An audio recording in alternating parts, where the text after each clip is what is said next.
Hi friends, I am Dilip. In today's video, we'll be discussing about the value of supply.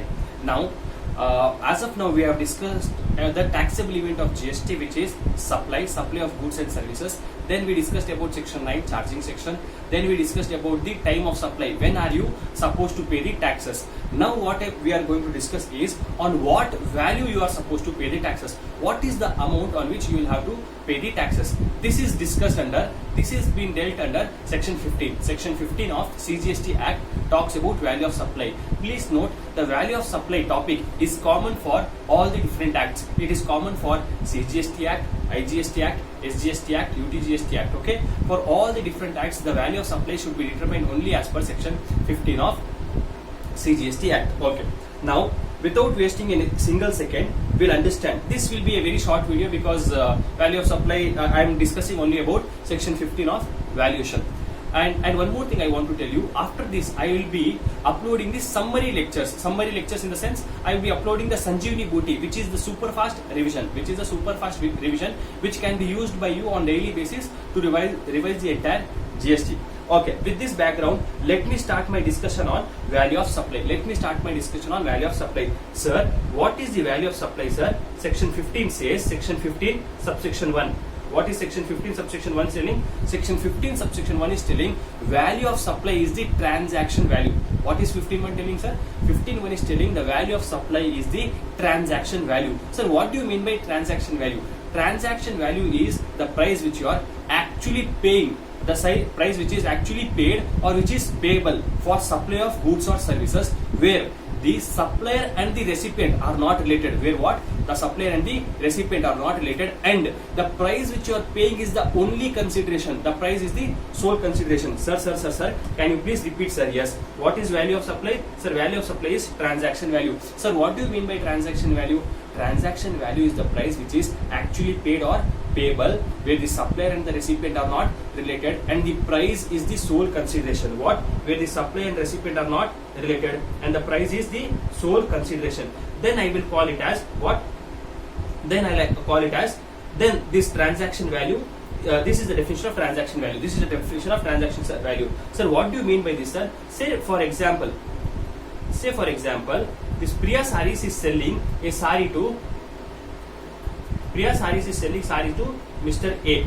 Okay, this saree which is sold by Priya Sarees to Mr. A is for 1,000 rupees. Priya Sarees is selling saree to Mr. A. What is the value of this saree? 1,000 rupees. Now tell me, is there a transaction between Priya Sarees and Mr. A? Yes, sir, there is a transaction between Priya Sarees and Mr. A. What is the value of the transaction? Sir, the value of the transaction is 1,000 rupees, sir. What is the value of the transaction? It is 1,000 rupees. So this is the value of supply. This is the value of supply. What is the value of supply? Value of supply will be the transaction value. Sir, what is transaction value? The amount which is paid. Now, how much has he paid? He had paid 1,000 rupees. The amount which is paid or which is payable. You can supply the goods on credit basis also. So whatever is payable after say 3 months, 4 months, 5 months, that will also be treated as value of supply. Now I will take transaction value as value of supply if the supplier and recipient. Now Priya Sarees is the supplier and Mr. A is the recipient. I will take this transaction value if the supplier and recipient are not related. They should not be related, and the price which he is paying, what? The price Mr. A is paying should be the only consideration. It should be the sole consideration. Then only the transaction value will be treated as value of supply. Okay, sir. Sir, are there any things which is required to be included in value of supply, sir? Should I include anything in value of supply? What do you mean by this? Meaning, sir, say for example, Priya Sarees sold goods to Mr. A. Now, Priya Sarees is in Bangalore and Mr. A is in Mumbai. Sir, Priya Sarees is incurring a cost of transportation of saree from Bangalore to Mumbai. Should this cost of transportation included in the value of supply? This we'll see now. Now what we are going to see? We are going to see section 15 subsection 2. What is section 15 subsection 2 talking about? Section 15 subsection 2 is talking about inclusions in value of supply. What are the items which you are required to include while computing the value of supply? As of now, what is value of supply? Value of supply is transaction value. As per section 15.1, it is the transaction value. Now, for this transaction value, are there any additions you are supposed to make? Yes, sir, there are few additions. These additions are section 15 subsection 2 inclusions. There are few additions which you are supposed to make. What are these additions? We'll see. Now, point number 1. The addition number 1 is all the taxes. What is addition number 1 telling? All the taxes except GST. All the different types of taxes which is there except the tax under GST, whether it is CGST, SGST, IGST, UTGST or GST compensation cess. Apart from these taxes, that is the taxes under GST, all the different types of taxes which is there, which is charged separately on the invoice, should be added in value of supply. Sir, what do you mean by this, sir? This means, say if you are charging excise duty on a particular, say tobacco products, on tobacco products excise duty is also applicable and GST is also applicable. So you are charging excise duty. Now if this excise duty is charged by you for that particular supply, then that should be added in computing value of supply, meaning that amount should be added in computing value of supply. Say there is some municipal taxes for a supply which you are making, municipal authorities are collecting some taxes from you, that also is required to be added in value of supply. So whatever different kinds of taxes which is there, that should be included in value of supply, that should be included in computing value of supply, except what? Except the taxes which are liable to the taxes under GST, except GST, whether it is CGST, SGST, IGST or UTGST. Now there was a circular issued. That circular said there are people, under income tax, there is something called as TCS. Under income tax, I am talking about TCS of income tax. Under income tax, what happens if you are buying a high value product? For example, if you purchase a car the value of which is more than 10 lakh rupees, if you purchase bullion, if you purchase gold for more than 3 lakhs or 5 lakhs, then the supplier is required to collect TCS from you. The supplier is required to collect taxes from you at the time when he is making the supply. Now, the circular issued a clarification telling that though this TCS which is collected by the supplier, it is a tax. This TCS should not be added in value of supply. Though this TCS is a tax which is collected by supplier, it should not be added in value of supply. Sir, why should it not be added in value of supply, sir? See what happens, the supplier will collect this TCS, and this TCS you will get this TCS back in your under income tax, meaning while paying your income tax, this TCS which you have paid to the supplier will be given back to you. If you see your form 26AS, form what? 26AS of income tax, which will talk about the taxes which is deducted or collected on your behalf. In that you will anyways get the refund of this TCS, meaning at the time when you are paying your income tax, this TCS amount, say for example your income tax liability is 10 lakhs and the TCS which is collected is 2 lakhs and the TCS which is collected is 2 lakhs. So at the time of paying income tax, you will have to pay only 8 lakhs because this TCS which is there, it will be adjusted towards your payment of income tax liability. Sir, what if I don't have any income tax liability? Then whatever TCS is collected, this will be refunded to you. So what should I add? I should add all the different types of taxes which are collected by the supplier and which is charged separately on the invoice, except the taxes under GST. And one more thing, I should also not include TCS. Okay, sir. Then what is the second point telling? Second point is talking about all the payment which is made by the recipient. All the payment made by the recipient which the supplier had to incur. Whatever payment is made by the recipient which the supplier had to incur, that also is required to be added in value of supply. Say for example, I am a dealer of AC. I have Priya Home Appliances. I am a dealer of AC, or Priya Electronics. I am a dealer of AC. Now, my job is to supply you AC and also install that AC at your location, and also install the AC at your location. Now I supply the AC to you, but I don't pay the installation expenses. I tell you only incur that installation expenses. I tell that you pay the installation expenses on my behalf. So what is happening? This expenses of installation is incurred by you.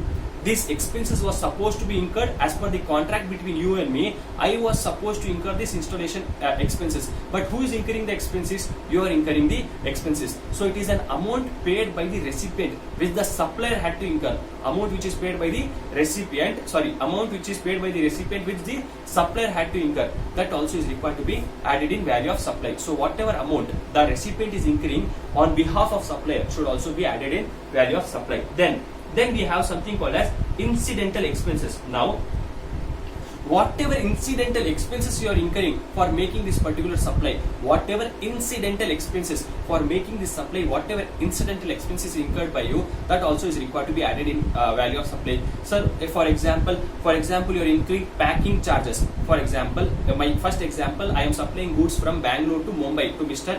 A. I am supplying. For this, I incur packing charges for packing the goods. I should add that in value of supply because it is an incidental expenses. I incur transportation charges for transporting the goods from this location to that location. That also is required to be added in value of supply. That also required to be added in value of supply. So whatever incidental expenses I incur, it can be pre-delivery inspection charges, installation charges, packing charges, secondary packing, whatever type of expenses I am incurring, which is incidental to my supply, that should be added in value of supply. Then point number 4. Point number 4 says that any interest, penalty, late fee. Please note what is it telling? Any interest, penalty, late fee which you are collecting for delayed payment of consideration. What is this point telling? Any interest, penalty, late fee for delayed payment of consideration. If you are charging any interest, if you are charging any penalty, if you are charging any late fee for delayed payment of consideration, that also is required to be included in value of supply. Sir, example, sir, say for example, the goods which is supplied by Priya Sarees to Mr. A, the goods supplied by Priya Sarees to Mr. A is worth rupees 10 lakhs. I tell Mr. A, you should make the payment within 30 days. If you don't make the payment within 30 days, I will collect a penalty of rupees 1 lakh from you. I will collect a penalty of rupees 1 lakh from you. Now, if Mr. A does not make the payment within 30 days, then 1 lakh will be given to me. This is an interest or a penalty or a late fee which is charged for what purpose? Because there is a delayed payment of consideration by him. Because there is a delayed payment of consideration by Mr. A to Priya Sarees. That also is required to be added in value of supply. Now, what is important over here? Now, whatever interest, penalty, late fee, in my example it was 100 rupees. 1 lakh rupees. Whatever interest, penalty, late fee which you receive, it is always inclusive of GST. So, whenever you are adding it in value of supply, exclude GST from it. Exclude the GST portions from it, depending upon what is the rate given in the question. If the rate given is 18%, how will I exclude the GST portion, or how will I find the amount which is required to be added in value of supply? The amount which is required to be added in value of supply will be 1 lakh into 100 divided by 118. Whatever amount you are getting, that amount should be added. You should not add 1 lakh totally. You should exclude the interest portion. You should exclude the GST portion, and the balance amount should be added in value of supply. And the balance amount is required to be added in value of supply. Okay, sir. Then last point is telling the last addition which you can make is any subsidy which is directly linked to the price. What? Any subsidy which you are receiving which is directly linked to the price other than government subsidy. Whatever subsidy you receive which is directly linked to the price of goods or services which you are supplying, except what subsidy? Except the subsidy which is received from central government or state government. Please note, this point is telling any subsidy which is directly linked to the price received from any person other than central government or state government. Say for example, because I am supplying sarees, central government is telling I am supplying khadi sarees. Central government is telling, Dilip, because you are supplying khadi sarees, you are promoting our Indian culture. You are promoting the wear of khadi sarees. So I will give you a subsidy. For example, I am selling sari worth rupees 10,000. I am selling sari worth rupees 10,000. I am selling a khadi sarees worth rupees 10,000. Government is telling, because I want to promote the wear of khadi sarees, because I want people to wear more and more khadi sarees, I will give you a subsidy. Who will give? Government will give. Government is giving a subsidy of 6,000 rupees to me. Which government is giving? Either central government or state government. Any of the government is giving 6,000 rupees subsidy to me because it wants to promote wearing of khadi sarees. Sir, is it required to be excluded from value of supply? Is it required to be excluded from value of supply? Is it required to be excluded from? Is it required to be Is it required to be included from value of supply? Is it required to be included from value of supply? Answer is no. Answer is no. It is not required to be included in value of supply. Sir, then which should I include, sir? Assuming the same subsidy. Assuming this same subsidy which is there, no? Assuming this subsidy of 6,000 rupees. Assuming this subsidy of 6,000 rupees was received from. It was received from an NGO. An NGO gave me subsidy. Yes, NGO told that Dilip, because you are supplying khadi sarees, I will give you a subsidy of 6,000 rupees. I will give you a subsidy of 6,000 rupees. Should I include this subsidy in value of supply? Yes. Meaning my value of supply will be 10,000 rupees. It will be 10,000 rupees and not 4,000. My value of supply will be 10,000 rupees and not 4,000 rupees. My value of supply will be 10,000 rupees and not 4,000. Why? Because this subsidy of 6,000 is directly linked to my price. It is directly linked to my price. It is directly linked to my price. Sir, what do you mean by not linked to price? What if it is not directly linked to the price? Not directly linked to the price means do not add. Not required to be added.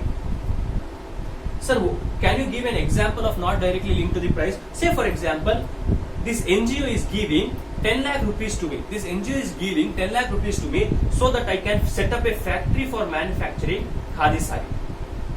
So that I can set up a factory. Now setting up a factory is not linked to the price of the product, correct? The subsidy which is given is not directly linked to the price of the product. So this subsidy will not be taken into consideration only. This subsidy will not be taken into consideration only. Why? Because it is not linked to the price. Because it is not linked to the price. Then, so there are only 5 additions which you are supposed to make. What are the 5 additions? All the taxes except GST if charged separately, then any payment made by the recipient which the supplier had to incur, then any incidental expenses, interest, penalty, late fee for delayed payment of consideration, any subsidy received which is directly linked to the price received from any person other than central government or state government. Other than central government and state government. Sir, sir, sir, is there anything which I should not include in value of supply?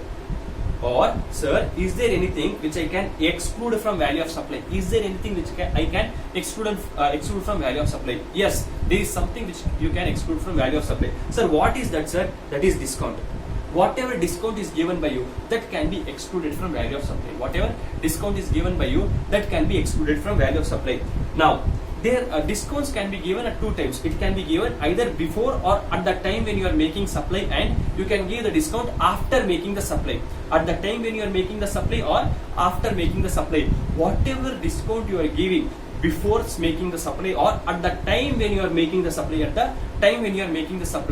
the discount which is given before or at the time of making the supply shall be excluded from value of supply if it is shown separately in the invoice. If it is shown what? Say for example, there is an invoice. In this invoice, the price is 10,000 rupees and there is a discount of 2,000 rupees. So what will be the value of supply? The value of supply will be 8,000. Why? It is a discount which is given at the time of supply and it is shown separately. This discount is shown separately in the invoice, that will be excluded from the value of supply. Again, I repeat, whatever discount is given at the time of supply or before supply can be excluded from value of supply if it is shown separately in the invoice. If it is shown separately in the invoice. Then, sir, what about the discount which is given after supply? Oh, sir, what about the discount which is given after supply? The discount which is given after making a supply, can be excluded only if 3 conditions are satisfied. There are 3 conditions which should be satisfied. Only if these 3 conditions are satisfied, then the discount which is given after supply can be excluded. What are the 3 conditions, sir? Condition number 1, that discount which is given after supply should be agreed between the supplier and the recipient. It should be agreed between the supplier and recipient. Then condition number 2, that should be linked to a specific invoice. Whatever discount you are giving, that should be linked to some of the invoices. It is not that it should be a general discount which you are giving. It should be linked to a specific invoice. Say this is discount for invoice number 1. This is discount for invoice number 5. It should not be a general discount for all the 10 invoices. Okay? Then it should be linked to specific invoice. And condition number 3 is that the ITC ITC which is taken by the recipient should be reversed. Whatever ITC is taken by the recipient should be reversed. Only then the discount which is given after supply will be excluded. Meaning, what is the first condition? It should be agreed between the supplier and recipient, and it should be linked to a specific invoice, and the input tax credit should be reversed by the recipient. Now, normally this condition, last condition is deemed, always you should assume that it is satisfied. In examination though, if they give a question and if they don't specifically tell that the ITC is not reversed, you assume that ITC is reversed. If they give this question and tell and don't specifically tell that ITC is not reversed, then you assume that ITC is reversed. Sir, what if the question is specifically telling that the recipient has not reversed ITC? That means this condition is not satisfied. Okay, so tell me, when can I reduce the discount which is given after supply? If any discount is given after supply, that can be reduced from value of supply if three conditions are satisfying. What are the three conditions? It should be agreed between the supplier and recipient. It should be as per the contract. It should be agreed between the supplier and recipient, and it should be linked to a specific invoice. And the recipient should have reversed the input tax credit which is taken on that discount portion only. You should not reverse the entire input tax credit. Only on the discount portion you should reverse the input tax credit. Sir, can you give an example? For example, there is an you remember the first example? I made a supply to Mr. A. Now, when Priya Sarees made a supply to Mr. A, the supply was worth rupees 10 lakh. This supply was worth rupees 10 lakh. I tell Mr. A that if you make the payment to me within 1 month, I will give you a discount of 20%. So this Mr. A made the payment within 10 days. So how much discount I should give? I should give a discount of rupees 2 lakh to him. Is this discount required to be given? Yes, I should give the discount. Why? I should see three conditions. Condition number 1, is it specifically agreed between me and Mr. A? Yes, it was agreed between the supplier and recipient. And is it linked to specific invoice? Yes, it is linked to the invoice of 10 lakh rupees. And ITC, that condition number 3, you should always deem that it is satisfied if it is not specifically given in the question. And assuming it is, the condition number 3 is also satisfied, all the three conditions are satisfied, this discount is required to be excluded from value of supply. Then, see, how will it be excluded, etc. That is in detail discussion I am not doing. Just for revision purpose, we are discussing this. Now, Section 15 subsection 4 is telling rules of valuation. Section 15 subsection 4 is telling if you are not able to find the value of supply as per section 15, if you are not able to find what? Value of supply as per section 15, then find it as per rules. There is something called as rules of valuation. Valuation rules are there. Rule 27. Rule what? 27 to rule number 35. Rule 27 to rule number 35 deals with this rules of valuation.